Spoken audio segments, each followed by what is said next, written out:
ଅଣଓଡ଼ିଆଙ୍କ ରିମୋଟ୍ରେ ପରିଚାଳିତ ବିଜେଡି ଆଜି ଓଡ଼ିଆ ଅସ୍ମିତାର କଥା କହିବା ଅତ୍ୟନ୍ତ ହାସ୍ୟାସ୍ପଦ। ଟଙ୍କଧର ତ୍ରିପାଠୀ ବିରୋଧୀ ଆସନରେ ବସିବା ପରଠୁ ବିଜେଡି ଅସହିଷ୍ଣୁ ହୋଇପଡ଼ିଛି। 24 ବର୍ଷ ପର୍ଯ୍ୟନ୍ତ ଅଣଓଡ଼ିଆ ହାତରେ ରିମୋଟ୍ ଦେଇ ସରକାର ଚଲାଉଥିଲେ। ବିରୋଧୀ ଦଳ ନେତା ଶ୍ରୀ ନବୀନ ପଟ୍ଟନାୟକଙ୍କ ଗତକାଲିର ଇଂରାଜୀରେ ବିବୃତ୍ତି କେଉଁ ଓଡ଼ିଆ ଅସ୍ମିତାର ପରିଚୟ? ଓଡ଼ିଆ ଅସ୍ମିତା ପ୍ରସଙ୍ଗ ବିଜେଡି ଉଠାଇବା ହାସ୍ୟାସ୍ପଦ। ନିଜ ଅତୀତକୁ ଭୁଲିଯାଇ ଆଜି ବିରୋଧୀ ଦଳରେ ବସିବା ପରେ ନବୀନ ବାବୁ ଆଇନ ଶୃଙ୍ଖଳା ପ୍ରସଙ୍ଗ ଉଠାଇବା ଅତ୍ୟନ୍ତ ଲଜ୍ଜାଜନକ ଓ ହାସ୍ୟାସ୍ପଦ। ଭୁବନେଶ୍ୱର ତାରିଖ 23/7/2024 ଓଡ଼ିଶାର ବିକାଶ ସୁରକ୍ଷା ଅସ୍ମିତା ପାଇଁ ମୁଖ୍ୟମନ୍ତ୍ରୀ ଶ୍ରୀ ମୋହନ ଚରଣ ମାଝୀଙ୍କ ନେତୃତ୍ୱରେ ବିଜେପି ସରକାରର ପରାକାଷ୍ଠାକୁ ସମଗ୍ର ରାଜ୍ୟବାସୀ ଦେଖୁଛନ୍ତି ଏବଂ ମାତ୍ର ମାସକ ଭିତରେ ଅନେକ ଯୁଗାନ୍ତକାରୀ ପଦକ୍ଷେପ ନେଇ ଓଡ଼ିଶାବାସୀଙ୍କ ଆସ୍ଥାଭାଜନ ହୋଇପାରିଛି। ଏହାକୁ ବିରୋଧୀ ଦଳଗୁଡ଼ିକ ଏବଂ ବିଶେଷ ଭାବେ ବିଜେଡି ଆଦୌ ସହ୍ୟ କରିପାରୁନାହିଁ। ଗତ 25 ବର୍ଷ ଧରି ଯେଉଁମାନେ ଅଣଓଡ଼ିଆଙ୍କ ରିମୋଟ୍ରେ ପରିଚାଳିତ ହୋଇ ସରକାର ଚଲାଉଥିଲେ ସେମାନେ ଆଜି ଓଡ଼ିଆ ଅସ୍ମିତା କଥା କହୁଛନ୍ତି କିପରି? ଏହା ଅତ୍ୟନ୍ତ ହାସ୍ୟାସ୍ପଦ ବୋଲି ବିଧାୟକ ଶ୍ରୀ ଟଙ୍କଧର ତ୍ରିପାଠୀ କହିଛନ୍ତି।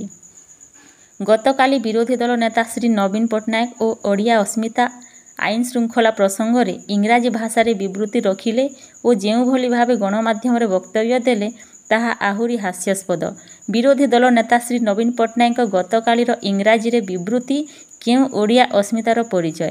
ଶ୍ରୀ ନବୀନ ପଟ୍ଟନାୟକଙ୍କ ନେତୃତ୍ୱରେ ବିଜେଡି ସରକାରର ତତ୍କାଳୀନ ଆଇନ ମନ୍ତ୍ରୀ ପ୍ରତାପ ଜେନାଙ୍କ ନାମରେ ହତ୍ୟା ଭଳି ମାମଲା ରୁଜୁ ହୋଇଥିଲା ଏବଂ 13 ନମ୍ବର ମୁଦାଲା ହୋଇଥିବା ସତ୍ତ୍ୱେ ଏଫ୍ଆଇଆର୍ କପିରୁ ତାଙ୍କ ନାମ ବାଦ୍ ରଖାଯାଇଥିଲା।